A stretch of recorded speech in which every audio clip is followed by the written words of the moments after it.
Hello viewers. पिछले lecture में हम गति के बारे में पढ़े थे। अब उसके आगे कंटिन्यू करते हैं। कुछ पॉइंट है जैसे चाल। कोई भी वस्तु मोशन में है, मतलब कुछ दूरी तय किया है। मोशन में है, कुछ दूरी तय किया है, जिसको मान लेते हैं डी। फिर इसको तय करने में जो टाइम लगा है वो टी। तो चाल क्या कहता है कि किसी एकांक समय में तय की गई दूरी को चाल कहते हैं। एकांक मतलब यूनिट टाइम, बोले तो 1 घंटा, 1 सेकेंड, जैसे भी आप उसको दर्शाएं तो यूनिट टाइम में होना चाहिए। तो चाल बराबर यदि हम बोले स्पीड चाल, तो एकांक समय मतलब दूरी डिवाइडेड बाय समय।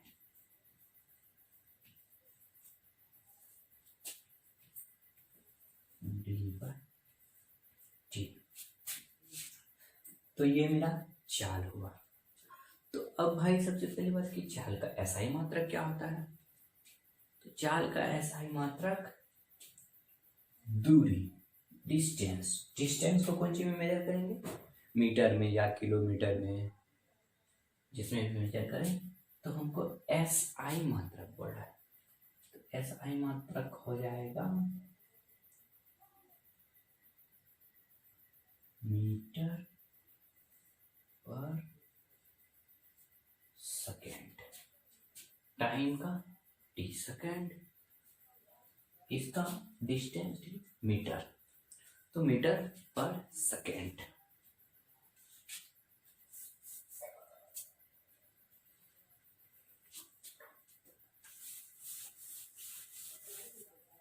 अब इसका मीटर पर सेकेंड, किलोमीटर पर आवर, ये मेरा यूनिट हो गया। तो भाई अब न्यूमेरिकल सॉल्व करने के लिए कुछ कुछ प्रॉब्लम इसमें आता है कि दूरी का टाइम है। यदि हमको ये 4 मीटर पर सेकेंड में दिया हुआ है, इसको किलोमीटर पर घंटा में चेंज करना है, तो मीटर पर सेकेंड में दिया हुआ है, किलोमीटर पर घंटा में चेंज करना है। तो मीटर मीटर बोले तो किलोमीटर, कितना किलोमीटर होगा, तो 1 into 10⁻³ kilometre by second. Second को हमको घंटा में चेंज करना है, मतलब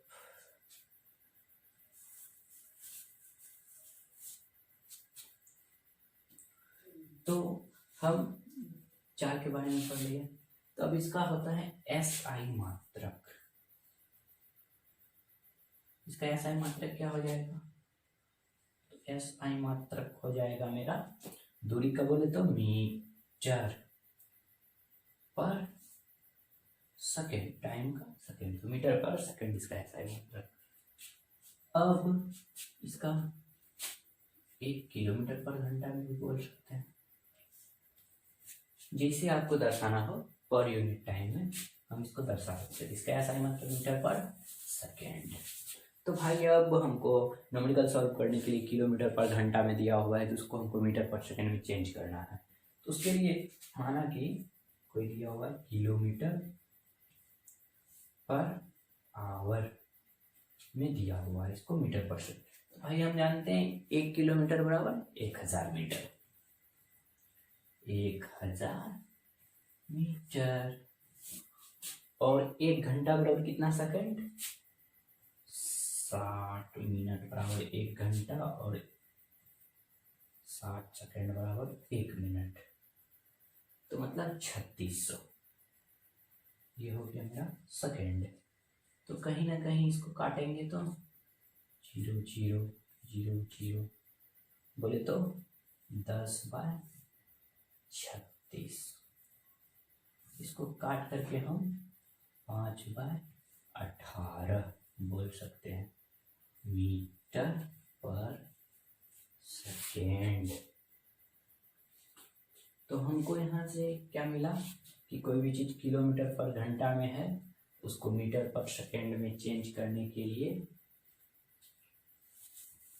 5/18 से गुना करते हैं।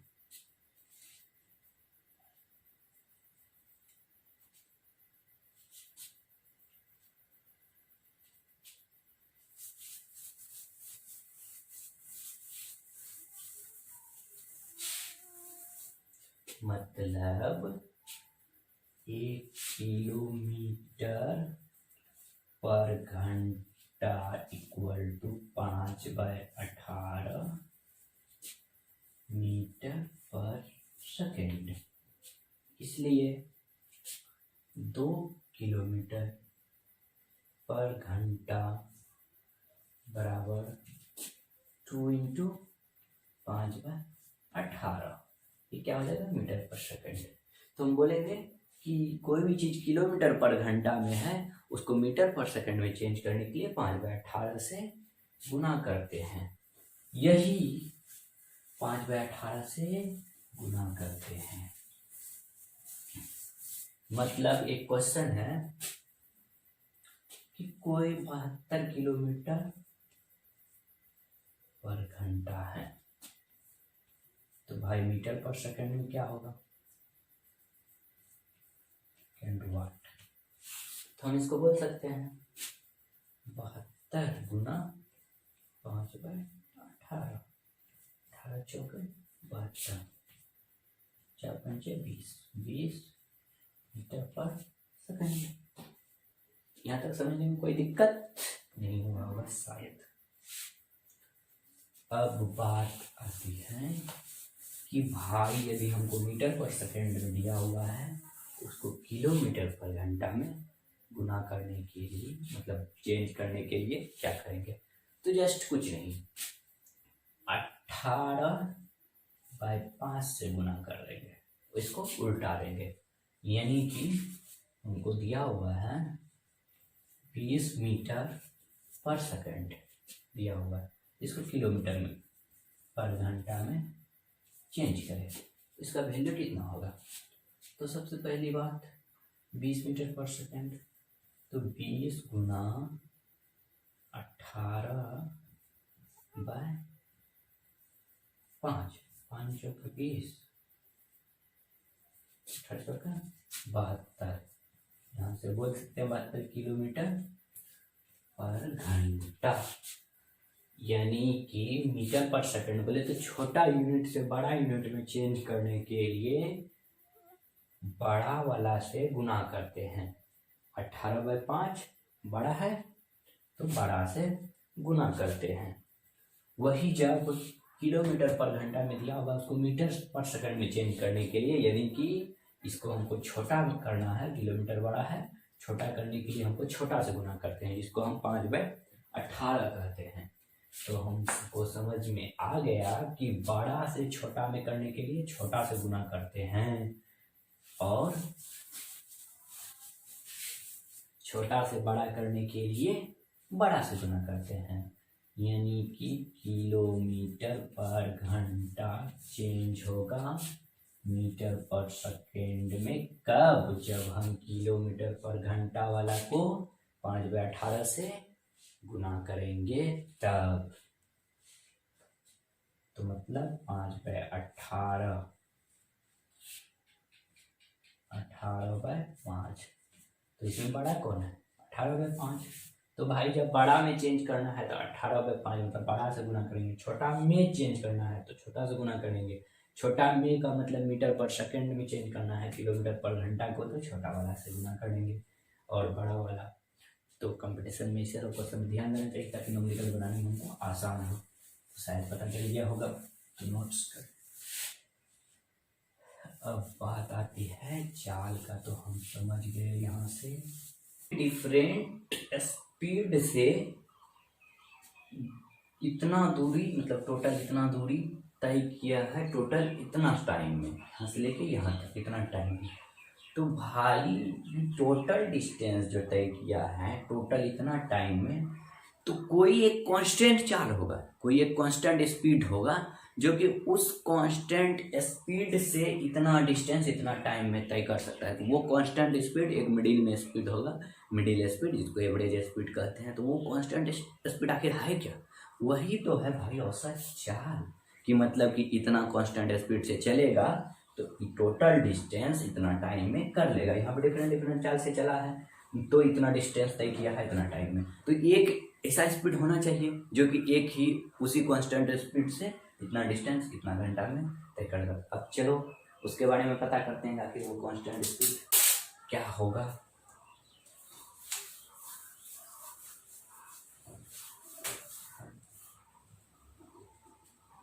एवरेज स्पीड तो 210 plus 160 plus 180 plus 200 plus 180 plus 200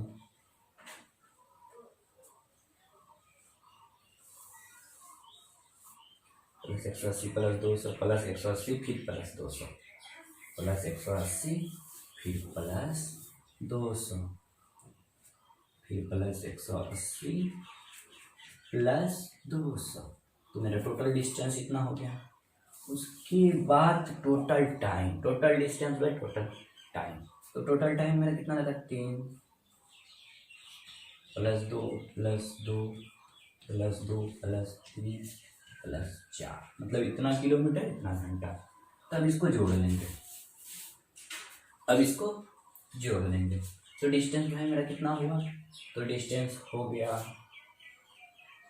0, उसके बाद 8 16 6 22 23 6 1 7 15 8 23 3 2 2 2 4 1 5 2 7 1 8 1 9 2 11, मतलब 11 से 30 किलोमीटर जोड़ लीजिए। और घंटा टोटल कितना लगा? 3 2 5 2 7 2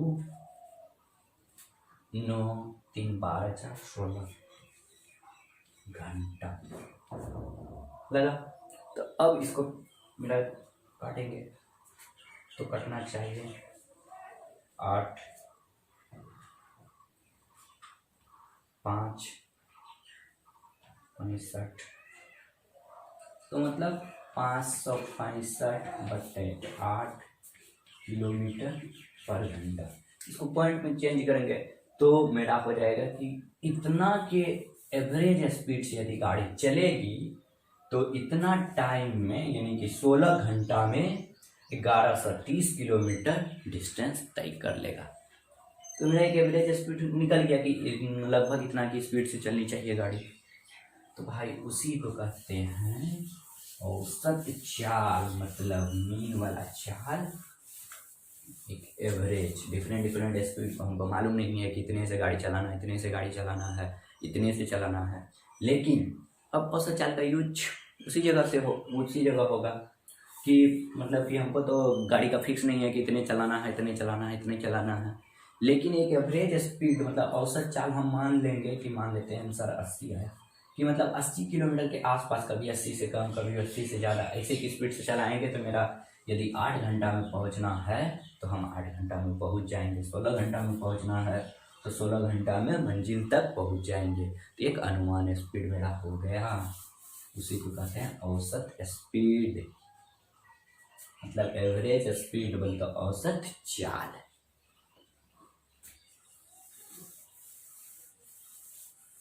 इसका भी ऐसा ही मात्रक वही होगा जो स्पीड का होगा,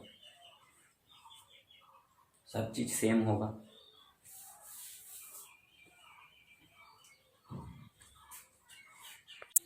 मतलब एवरेज स्पीड का फॉर्मूला यहाँ से मेरा क्या बना है टेक्निकल के लिए सॉल्व करने के लिए, तय की गई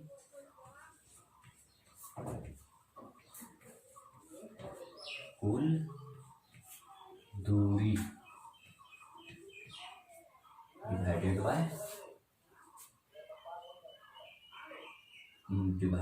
बाय कुल समय। तय करने में लगा कुल समय, मतलब टोटल डिस्टेंस बटा टोटल टाइम। ये मेरा एवरेज स्पीड हो गया, इसको नोट कर ले।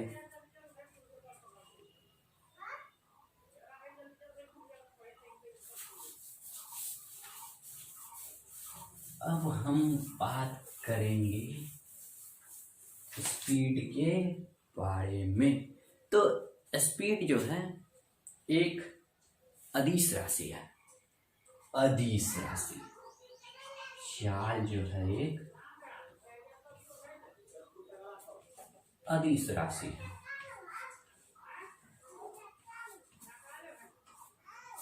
अदिश राशि मतलब इसके पास जो है कि परिणाम तो होता है कि 80 किलोमीटर पर घंटा, 90 किलोमीटर पर घंटा, कुछ जितना भी हो, x किलोमीटर, y किलोमीटर पर घंटा, बट इसका कोई डायरेक्शन नहीं होता है कि 80 किलोमीटर पर घंटा की ओर से इस डायरेक्शन में आगे पीछे, ऐसा कुछ नहीं। इसका सिर्फ स्पीड होता है। हम बाइक चलाते हैं तो 80 के स्पीड से जाना है, किधर जाना है उससे इसमें कोई मतलब नहीं है, पीछे गया आगे गया उससे इसका कोई लेना देना नहीं है, बस एक परिणाम होता है, डायरेक्शन पे ये डिपेंड नहीं करता है। तो ये चाल जो हो गया अदिश राशि, क्योंकि हम जानते हैं सदिश वो होता है जिसमें दिशा और परिणाम दोनों हो, अदिश जिसमें केवल दिशा परिणाम हो, दिशा नहीं, तो उसको कहेंगे अदिश राशि। इसमें सिर्फ परिणाम होता है तो चाल एक अदिश राशि है। उसके बाद बात आता है कि मेरा इसका ऐसा ही मतलब पढ़ लिया, अदिश राशि है। अब डिफरेंट चाल होगा, एक समान चाल, ऐसे ऐसे करके, तो उसके बारे में आगे पढ़ेंगे। तो अब भाई हम बोल दिए कि चाल तो है, उसके पास दिशा नहीं है, सिर्फ परिणाम है, लेकिन कोई तो एक ऐसा चीज है जिसके पास परिणाम और दिशा दोनों है। मतलब ऐसा चाल जिसमें दिशा भी हो उसको हम क्या कहेंगे, उसको बोलेंगे वेग। भाई आ गया दिशा, वेग यानी कि वेलोसिटी। वेग बोले तो वेलोसिटी। अब भाई इसके बारे में हम ये बोल दिए कि ऐसा चाल जिसमें दिशा भी हो, चाल में दिशा भी हो, परिणाम के साथ दिशा भी हो, उसको कहेंगे वेलोसिटी। मतलब कोई ऑब्जेक्ट है, इधर भी वेलोसिटी से जा रहा है, तो इधर यदि भी कंसिडर किए हैं, मान लेते हैं ऑब्जेक्ट यहाँ गया, लेकिन यहाँ पे एक दीवार था, हम एक बॉल मान लेते हैं, एक बॉल को फेंके यहाँ तक गया भी वेलोसिटी से, यहाँ टकराया, फिर यहाँ पे ऐसे करके रिटर्न ले लिया, तो भाई कुछ वेलोसिटी से रिटर्न यहाँ गया, यहाँ तक गया तो 0 हो गया होगा, फिर उधर से फोर्स लगा ज़्यादा, यहाँ तक भी वेलोसिटी से गया, इस पर टकराया तो उधर से बहुत ज़्यादा फोर्स लगा, तो मतलब कि वेलोसिटी घटा, यहाँ पर उतने ही टाइम में घट गया, यहाँ पे गया, यहाँ पे टकराने के बाद घट गया, घटते 0 आ गया, यहाँ तक कि माइनस में आ गया, मतलब दिशा भी है, माइनस में आया मतलब रिटर्न कर दिया, जिस डायरेक्शन में जा रहा था उसके अपोजिट डायरेक्शन, मतलब माइनस v2 हो जाएगा। यहाँ पे v1 से गया, यहाँ टकराया v0, तो यहाँ पे फिर रिटर्न हो गया -v2, मतलब इसमें दिशा भी है, लेकिन चाल वही रहता है, तो किधर भी जाता, लेकिन वो एक स्पीड होता है, उसमें साइन से कुछ लेना देना नहीं था। लेकिन वेलोसिटी में जिस डायरेक्शन में हम किए हैं उसके अपोजिट आएगा तो उसके अपोजिट साइन लेंगे, मतलब इसमें दिशा भी दर्शाना है कि इसके अपोजिट गया है, तो भाई वो वेग हो गया। इसका भी ऐसा ही मतलब बस चाल की तरह मीटर पर सेकेंड होता है, जो किलोमीटर पर घंटा में दर्शा दे, ऐसे। तो वेग में भी डिफरेंट होता है। प्रारंभिक वेग मतलब इनिशियल वेलोसिटी, अंतिम वेग मतलब फाइनल वेलोसिटी।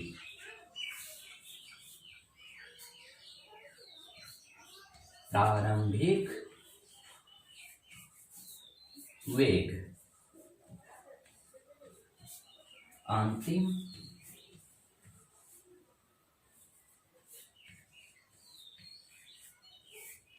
वेग। प्रारंभिक वेग, अंतिम वेग। प्रारंभिक करेंगे, प्रारंभिक वेग होता क्या है? Initial velocity. इनिशियल वेलोसिटी, प्रारंभिक वेग होता क्या है? तो कोई ऑब्जेक्ट है, इस पे हम एनालिसिस करना स्टार्ट किए हैं। तो मतलब पहले जो शुरुआत में जो वेलोसिटी होगा, इसको यू से डिनोट करते हैं, वो मेरा प्रारंभिक वेग। अभी ये मेरा स्थिर में है, ऑब्जेक्ट रुका हुआ है, इसमें फोर्स लगाएंगे, या कोई गाड़ी है रुकी हुई है, ये गाड़ी में एक्सेलरेटर देंगे, फोर्स लगेगा तो आगे बढ़ेगा। तो यहाँ पे ये जीरो हो जाएगा। उसके बाद कुछ टाइम बाद यहाँ पे आएगा, चलते चलते रहेगा, तो मतलब रुकने से पहले वेलोसिटी भी, यानी कि फाइनल, मतलब पहुंचने से जस्ट पहले, रुकने से जस्ट पहले फाइनल वेलोसिटी भी कुछ होगा इसका वैल्यू। यहाँ पे कभी जीरो भी होगा और कुछ वैल्यू भी हो सकता है, जैसे कि कोई चलती हुई गाड़ी है, उस पर हम एनालिसिस कर रहे हैं कि शुरुआत में, यहाँ से मेरा एनालिसिस करना स्टार्ट हुआ, मतलब शुरुआत में इसका वेलोसिटी इतना था, अब हम फोर्स लगाए या ना लगाए कुछ, या फ्रिक्शन के कारण लगते लगते लगते वेलोसिटी आएगा जहाँ पे जो रुक जाएगा जस्ट, तो उससे पहले मेरा भी वेलोसिटी होगा। रुकने से पहले जो मेरा होगा फाइनल वेलोसिटी, वो भी होगा रुकने से पहले। तो यू मेरा जीरो भी हो सकता है, या यू का कुछ वैल्यू भी हो सकता है 5-10, मतलब कि कोई चलती हुई ऑब्जेक्ट है, तब हम एनालिसिस करना स्टार्ट किए हैं, समझे? तो ये मेरा हो जाएगा यू, यानी कि प्रारंभिक वेग शुरुआत में, और अंतिम वेग के बारे में जान गए कि रुकने से पहले, मतलब अंतिम एनालिसिस से पहले। अंतिम वेग, फाइनल वेलोसिटी।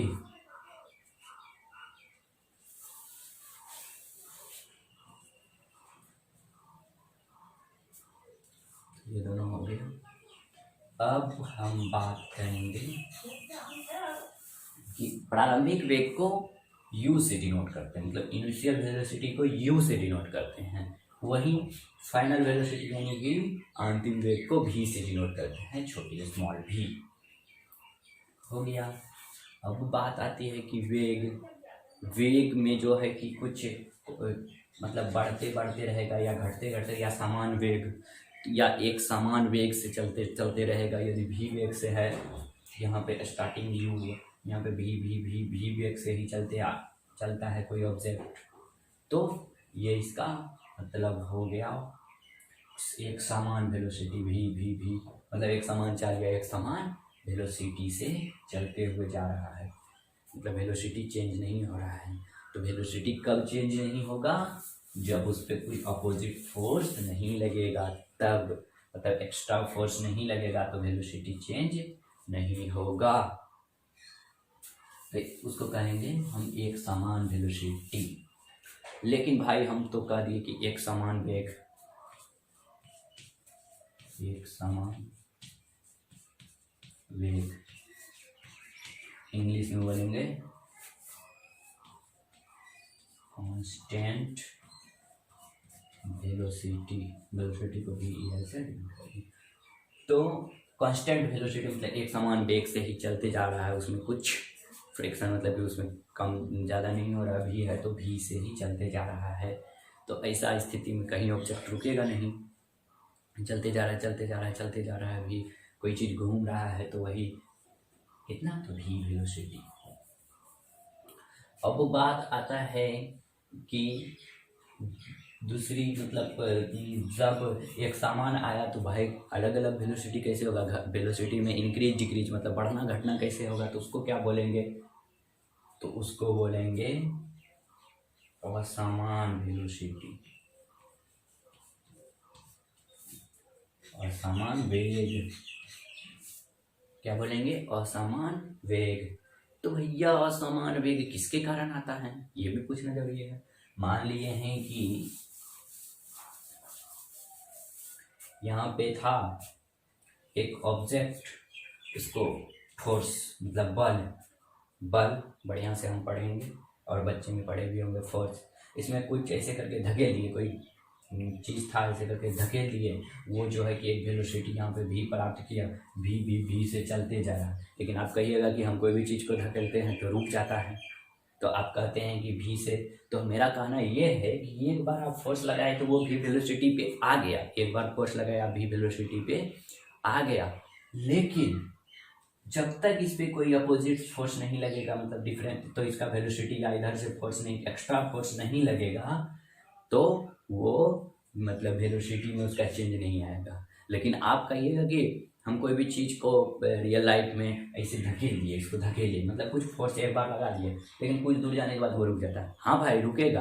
आप कहिएगा कि हम अपोजिट फोर्स नहीं लगाएं तब पर भी रुक गया। आप लगाए हैं, आप नहीं लगाए, लेकिन फ्रिक्शन तो लगा है इधर से।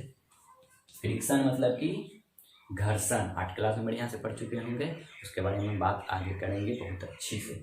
तो कुछ ना कुछ फोर्स लगा तभी रुका, नहीं तो ऑब्जेक्ट नहीं रुकता। तो मेरा कहना ये है कि जब कोई ऑब्जेक्ट गति में है, मोशन में है, तो वो एक समान वेग में रहेगा। कब? जब उस पर कोई एक्स्ट्रा फोर्स नहीं लगेगा। तो भाई जब एक्स्ट्रा फोर्स लग जाएगा तब क्या होगा, चलिए उसके बारे में भी बात कर रहे हैं। तो कोई ऑब्जेक्ट है, भी वेग से है, तो इसमें क्या हुआ कि इधर से हम एक फोर्स लगा रहे हैं, फोर्स लगा दिए हैं, तो इसका वेलोसिटी घटते जा रहा है। यहाँ पे v1 है, v2 है, ऐसे करते यहाँ पे मेरा आ जाएगा 0, मतलब घट जाएगा पूरे, तो मतलब 0 आ जाएगा। मतलब कुछ फोर्स लगा रहे हैं उधर से, या तो मेरा यहाँ पे v है, v से मेरा चल रहा है, यहाँ पे हम इधर से फोर्स लगा दिए एक, तो यहाँ पे ये मेरा v2 हो गया, लेकिन ये v से मतलब v1 से v2 ज़्यादा हो जाएगा, क्योंकि हम इधर से फोर्स लगाएं, जिधर जा रहे हैं हमको कोई उधरे से धकेलेगा, जैसे इधर जा रहे हैं हमको पीछे से कोई धकेलेगा तो हम आगे और ज़्यादा स्पीड होंगे। वही बात है कि इधर से धकेला तो इसका वेलोसिटी और बढ़ जाएगा। तो अब इस पर चर्चा करते हैं कि भाई इसको क्या बोलेंगे। तो यदि पहले कोई u वेलोसिटी है, बढ़ के फाइनल वेलोसिटी v हो गया, तो कुछ टाइम में होगा, u से v होने में कुछ टाइम तो लगेगा, t टाइम लगा। तो भाई तो t टाइम में u से v होता है, तो कुछ इन दोनों के बीच कुछ तो तो इसके बीच कुछ बड़ा होगा, u है और v है, मतलब u से बढ़कर v गया, मतलब यदि v में हम u घटा दें तो मेरा निकल जाएगा इसके बीच में कितना बढ़ा। मतलब मेरे पास 5 रुपया है और बढ़ के 10 रुपया हो गया, तो 10 रुपया में 5 रुपया घटा दें तो मेरा पता चल जाएगा कि कितना रुपया बढ़ा मेरे पास, तो 5 रुपया बढ़ा। वही बात है कि v में यदि हम u घटा दें तो मेरे पास इसके बीच में कितना बढ़ा वो पता चल जाएगा, और कितना टाइम में बढ़ा, मतलब यहाँ से हमको दिखा रहा है कि t टाइम में इतना बढ़ा, तो भाई t टाइम में इतना बढ़ा। तो यहीं पे एक चीज़ आता है कि एक्सेलरेशन, जिसको हम त्वरण कहते हैं, एक्सेलरेशन जिसको हम त्वरण कहते हैं। जैसे गाड़ी में एक्सेलरेटर देते हैं मतलब कि उसका वेलोसिटी को बढ़ाते हैं, एक्स्ट्रा फोर्स। तो गाड़ी मेरा ज़्यादा हो, जितना एक्सेलरेटर देते हैं उस हिसाब से गाड़ी मेरी बढ़ती है ज़्यादा, तो मतलब कि एक्स्ट्रा फोर्स लगाते हैं उससे एक्सेलरेट, उसका वेलोसिटी हम चेंज करते हैं, मतलब गाड़ी को एक्सेलरेट करते हैं, वहीं से मेरा एक्सेलरेशन आया। तो एक्सेलरेशन ये कहता है, एक्सेलरेशन का कहना ये है कि इकाई समय में, मतलब जैसे एकांक समय में वेग में परिवर्तन की दर को, मतलब एकांक समय में वेग में परिवर्तन को ही त्वरण कहते हैं। या तो हम ऐसे कह सकते हैं वेग में परिवर्तन मतलब चेंज, मतलब कि कितना चेंज हो, कितना बढ़ा घटा। 5 रुपया से 10 रुपया मेरा हुआ तो भाई कितना रुपया घटा बढ़ा, तो 5 रुपया बढ़ा तब 10 हुआ, वही बात है। तो चेंज, वेग में परिवर्तन v माइनस u के दर को, दर बोले तो पर यूनिट, मतलब t बटा दर, रेट मतलब पर यूनिट। तो मतलब एकांक समय में वेग में परिवर्तन को ही त्वरण कहते हैं। या तो एक डेफिनेशन ऐसे भी लिख सकते हैं कि वेग में परिवर्तन की दर को त्वरण कहते हैं, और त्वरण को a से डिनोट करते हैं। तो मेरा एक चीज उठ के आ गया, क्या आया कि यदि मेरा वेलोसिटी में चेंज हो रहा है तो भाई काहे चेंज हो रहा है, किसके कारण, तो एक्सेलरेशन, त्वरण। ACCE एक्सेलरेशन, त्वरण। एक्सेलरेशन को ए से डिनोट करते हैं, छोटी ए से डिनोट करते हैं। और इसका SI मात्रक क्या होगा, तो भाई देख लेते हैं क्या होगा इसका SI मात्रक। हम बताएं आपको, A बराबर V माइनस U बाय टी। V माइनस U मतलब देखिए 5 रुपया में 10 रुपया, 5 रुपया से 10 रुपया होगा, मतलब 10 रुपया में 5 रुपया घटाएंगे कितना, 5 रुपये में न बचेगा। मतलब कि रुपया को रुपया से घटाए तो रुपये में न बचेगा। वही बात है कि वेलोसिटी को वेलोसिटी से घटाएं तो वेलोसिटी में बचेगा। और मेरा वेलोसिटी का यूनिट क्या होता है, वेलोसिटी का SI मात्रक हम पढ़ चुके हैं मीटर पर सेकेंड। और भगा दे देंगे, फिर टाइम है, टाइम मतलब टी यानी कि इसका SI मात्रक सेकेंड, इसका SI मात्रक सेकेंड। तो ए का मेरा आ गया मीटर डिवाइडेड बाय ये सेकेंड, तो नीचे आ जाएगा सेकेंड गुना सेकेंड, मतलब मीटर पर सेकेंड स्क्वायर, मीटर पर सेकेंड स्क्वायर। अब इसको हम चेंज करते हैं किलोमीटर पर सेकेंड स्क्वायर, जैसे मन होगा हमको आवश्यकता के अनुसार अपना चेंज करेंगे। तो भाई इसको मीटर पर सेकेंड स्क्वायर को लिखने का एक और भी तरीका है, मीटर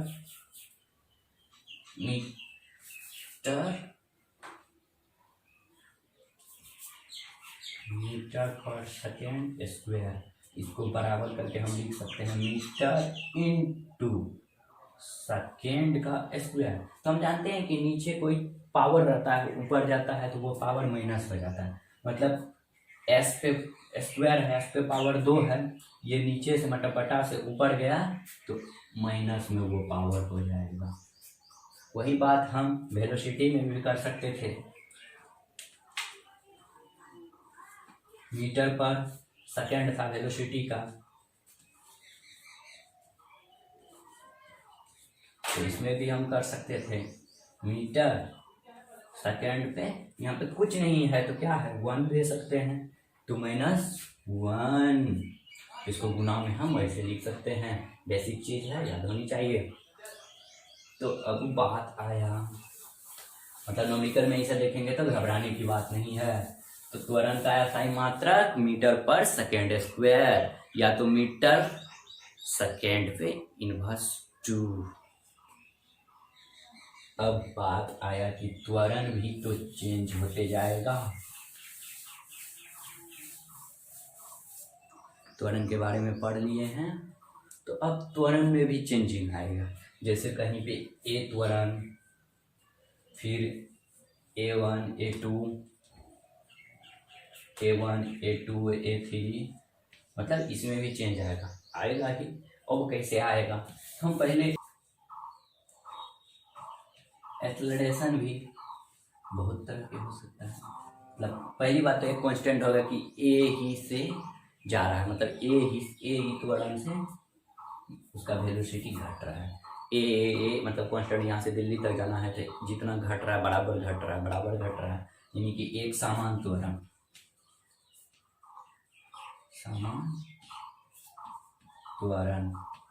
बोले तो कांस्टेंट एक्सेलरेशन। तो भाई एक समान त्वरण कहने का मतलब यही हुआ कि यहाँ पे मेरा मान लेते हैं V1 है, V2 है, V3 है, V4 यहाँ पे टी टाइम, फिर यहाँ पे टी टाइम, फिर यहाँ पे टी टाइम। तो मतलब हम देखे हैं कि पहले V1 है, टी टाइम बाद हम देखे तो V2 है, फिर टी टाइम बाद देखे तो V3 है, फिर टी टाइम बाद देखे तो V4 है। मतलब V1 V2 V3 चेंज होते रहते हैं। मान लेते हैं कि ये जा रहा है यहाँ से यहाँ तक,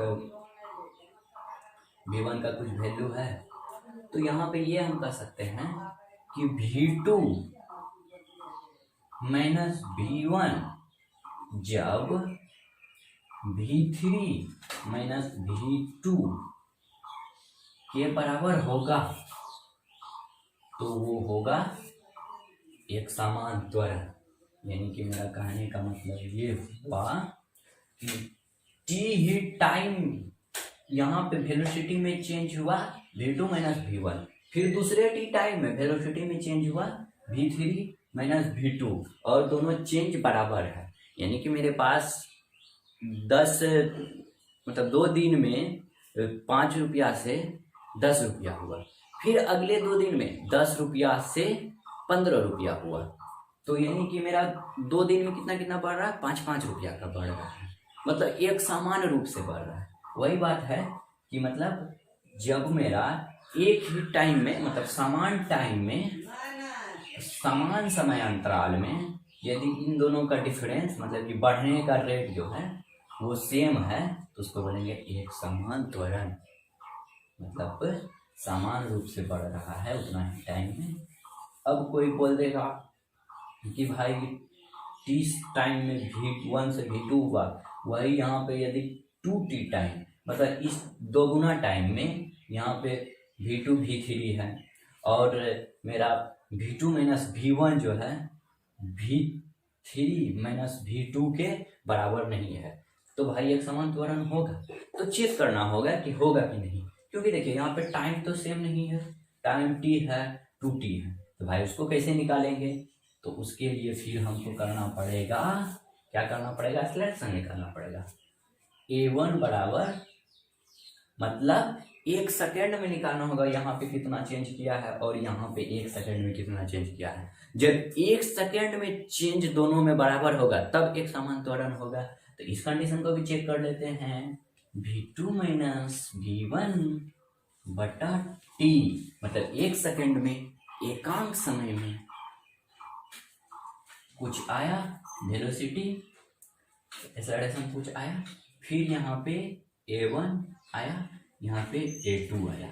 a2 मेरा क्या आया v3 माइनस v2 बट्टा यहाँ पे देखिए v3 कहाँ से v2 से v3 गए तो मतलब v3 माइनस v2 करेंगे तो कितना बड़ा है पता चल जाएगा। और टाइम मेरा 2t मतलब 2t लगा, यहाँ पे t लगा था यहाँ 2t यानी कि यहाँ पे 30 सेकंड लगा है तो यहाँ पे 60 सेकंड है। तो कितना टाइम लगा टोटल 2t। मतलब अब यहाँ से निकाल लेंगे, यहाँ से मेरा आ गया, मान लेते हैं इसका वैल्यू आया था 5, 1 सेकंड के लिए मान लेते हैं, और इसका वैल्यू आएगा मेरा 5 बटा t और इसका वैल्यू मतलब कि v2 माइनस v1 का वैल्यू 5 आया था, यहाँ पे हम v3 माइनस v2 का वैल्यू यदि 10 आया है और मेरा टाइम है 2t यानी कि एक बार में काट देंगे तो इतना 5/t मतलब a1 बराबर a2 है। तो भाई ये भी एक समान त्वरण है। तो हम देखेंगे कि 1 सेकेंड में कितना बढ़ा है। 1 सेकेंड में यदि बढ़ने का रेट समान है मतलब कि 1 सेकेंड में मतलब ये v1 से v2 हुआ है, जितना बढ़ा है इसके बीच उतना ही 1 सेकेंड में यहाँ पे भी उतना ही बढ़ेगा तो वो एक समान त्वरण होगा। तो 1 सेकेंड में कितना बढ़ा है हमको वो देखना है। 1 सेकेंड में यदि हर एक जगह समान बढ़ेगा तो एक समान त्वरण होगा।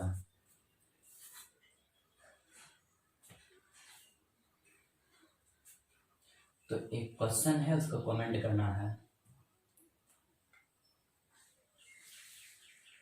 5 मीटर पर सेकेंड से ध्यान दीजिएगा 10 मीटर पर सेकेंड हुआ और टाइम लगा है यहाँ पे t बराबर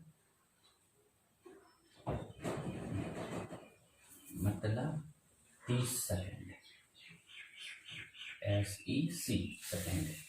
अब ये हो गया A।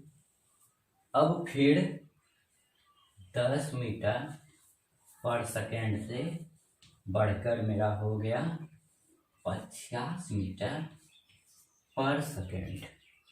10 मीटर से बढ़ के उसी 10 से बढ़ के 50 मीटर। लेकिन लेकिन लेकिन यहाँ पे टाइम मेरा लगा है 5 से 10, यहाँ पे 10, मतलब 3 एक समांतरण। यहाँ पे मेरा टाइम लग गया है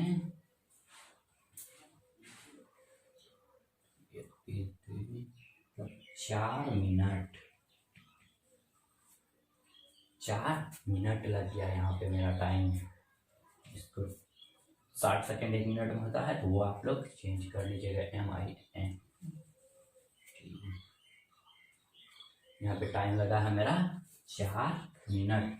इस क्वेश्चन को सॉल्व करके कमेंट में दीजिए कि एक समान त्वरण है या नहीं।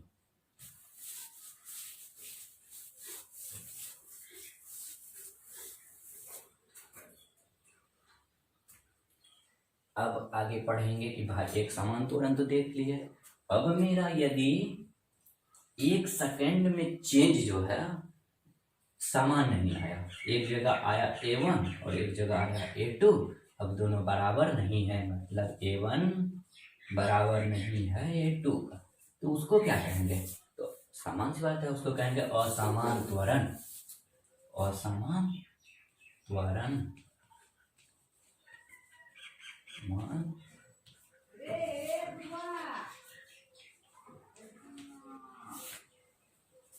त्वरण। तो असमान त्वरण तो बता दिए कि डिफरेंट होगा। जैसे कि कहने का मतलब ये हुआ कि एक दिन में 5 रुपया से 10 रुपया हुआ, लेकिन अगले 2 दिन में फिर, इस एक दिन के बाद अगले 2 दिन में फिर 10 रुपया से 15 रुपया हुआ। तो क्या भाई मेरा असमान मतलब समान हुआ? नहीं हुआ, क्योंकि देखिए 5 से 10 हुआ, मतलब एक दिन लगा। एक दिन में मेरा 1 डे में 5 से 10 यानी कि 5 से 10 यानी कि 5 बढ़ा, एक दिन में 5 बढ़ा। और फिर हम बोल रहे हैं कि 10 से 15 हुआ, लेकिन 2 दिन लग गया, यहाँ पे कितना बढ़ा? 5। तो भाई यहाँ पे 2 दिन में 10 से 15 यानी 5 बढ़ा, यहाँ पे एक दिन में 5 बढ़ा, क्या समान हुआ? नहीं हुआ। तो ये बोलेंगे ऐसा यदि हो तो असमान त्वरण, यानी कि A1 यहाँ से निकाले V2 माइनस V1 बटा T बराबर A1 आ गया, यहाँ पे मेरा आ गया है, मान लेते हैं 5 बटा T, और फिर A2 मेरा आ गया है V3 माइनस V2 बटा 2T। ये दोनों का V2 माइनस V1 बराबर 5 था, तो 5, T था तो T। यहाँ पे V3 माइनस V2 बराबर भी 5 ही है, लेकिन यहाँ पे 2T है।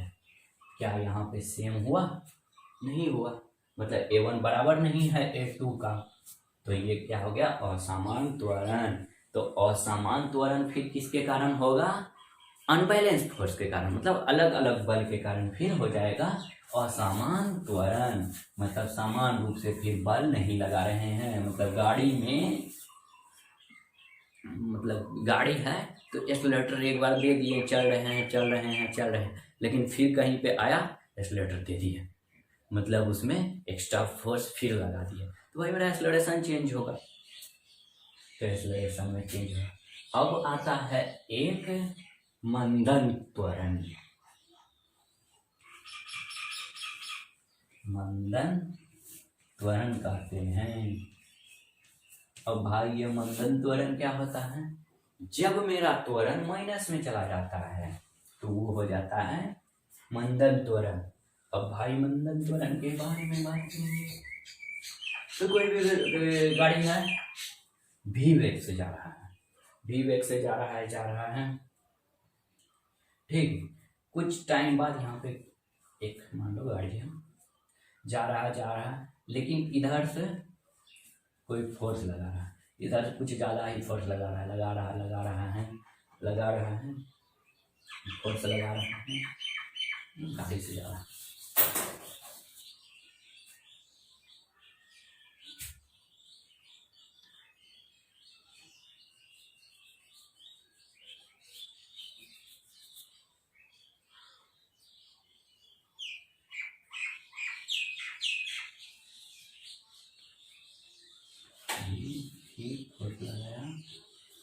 V2 V1 V3, मतलब ये घटते हुए जा रहा है। V1 से V2 पे गया, घट गया, फिर V2 से V3 पे गया, घट गया, घट गया। तो मेरा इनिशियल यहाँ पे ये है, फाइनल मेरा पे यहाँ पे ये 2 पॉइंट पे बात करेंगे टी टाइम में। तो मेरा जब V2 मेरा V1 से कम है, मतलब V2 माइनस V1 बटा टी, यही मेरा एक्सेलरेशन होगा इन दोनों के बीच। तो V2 माइनस, यदि हम कह रहे हैं कि V1 है, यहाँ पे इधर से कोई फोर्स लगा रहा है, घट गया V2, मतलब यहाँ पे F लगा रहा है तो V2 घट गया, V1 से भी घटा हुआ है। तो V2 छोटा है, V1 बड़ा है, यहाँ पे माइनस में आएगा, माइनस में कुछ मान लेते हैं भी आया है, और यहाँ पे T, तो V/T, और यहाँ पे A है, E माइनस है तो माइनस A, तो एक्सेलरेशन यहाँ पे माइनस में आ रहा है, इसको बोलेंगे मंदन त्वरण। तो भाई मंदन त्वरण का कहने का मतलब है कि ए मंदन त्वरण से कोई भी चीज रुक रहा है, ए मंदन त्वरण से, तो इसका मतलब हो गया, यहाँ पे त्वरण कंसिडर करेंगे तो माइनस ए। मंदन मतलब माइनस, जब न्यूमेरिकल सॉल्व करने के लिए मंदन हटा दिए तो मेरा हो जाएगा यहाँ पे माइनस लग जाएगा। वही यदि न्यूमेरिकल सॉल्व करने के बाद मेरा वेलोसिटी आ गया माइनस ए, तो इसको हम लिखेंगे ए मंदन त्वरण, मतलब माइनस के बदला में हम लिख देंगे मंदन, मंदन त्वरण। ये नहीं कि मेरा माइनस ए मंदन त्वरण, माइनस ए मंदन त्वरण नहीं, बल्कि ये माइनस हट जाएगा जब मंदन त्वरण से लिखेंगे। तो भाई जैसे कि इसका मेरा कहने का मतलब ये हुआ कि हम आज मेरे पास 10 रुपया है, लेकिन कल मेरे पास 5 रुपया हो गया, मतलब कि 5 रुपया मेरा घट गया, तो क्या माइनस में हम आ रहे हैं, मतलब कर्ज में हम आ रहे हैं। तो कर्ज में आ रहे हैं तो किसी को हम ये नहीं कह सकते हैं कि हम -5 रुपया में कर्ज हैं, नहीं, तो हम 5 रुपया कर्ज में है, यहाँ पे मेरा 5 रुपया कर्ज, कर्ज का मतलब हुआ मेरा माइनस में है, ये खुद एक माइनस है। तो मतलब यदि कोई इकोनॉमिकल सॉल्व करने के लिए बात किया जाए तो -5 रुपया हो जाएगा, यानी कि हमके पास 10 रुपया है, किसी का 5 रुपया कर्ज है, तो -5 हो जाएगा, समझे। तो मतलब 10 रुपया में -5 मतलब घट जाएगा, समझे। तो टोटल मेरे पास कितना होगा, 5 रुपया। तो यदि कर्ज लगा दिए हैं, फिर देखिए मेरे पास 5 रुपया है, लेकिन कोई हमसे 10 रुपया, किसी का जैसे हमारे पास अभी 5 रुपया है, लेकिन मेरे पास कोई दूसरा आदमी है, उसका हम 10 रुपया ले लिए हैं, तो उसका जो हम 10 रुपया ले लिए हैं, मतलब 10 रुपया उसका ले लिए हैं, तो अब मेरे पास आंसर आ रहा है -5, मतलब हम 5 रुपया कर्जदार हैं। तो मेरा उसको नहीं कहेंगे कि मेरा -5 रुपया कर्ज है, तो क्योंकि कर्ज जब हम बोल दिए हैं तो ये मेरा खुद माइनस हो गया, मतलब 5 कर्ज। तो यहाँ पे न्यूमेरिकल सॉल्व करते समय यही ध्यान देना है, यदि हम आंसर मेरा -a आ रहा है, -4 मीटर पर सेकेंड स्क्वायर यदि आ गया, तो हम लिख देंगे 4 मीटर पर सेकेंड स्क्वायर के मंदन त्वरण से, तो मेरा माइनस का काम कर जाएगा। तो इस जगह गलती नहीं करना है, खास करके कंपटीशन में इसी चीज़ पर ध्यान दिया सकता है कि मंदन त्वरण कितना होगा, तो उसका वैल्यू 4 होगा, ना कि -4। माइनस खुद एक मंदन है, यदि मंदन नहीं लगा हुआ रहेगा, माइनस में आएगा तो माइनस में छोड़ देंगे।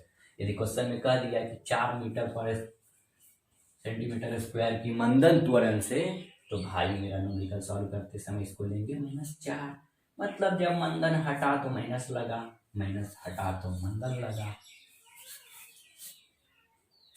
बस इसी पे ध्यान देने वाली बात थी डिप्लोमा एंट्रेंस वालों के लिए।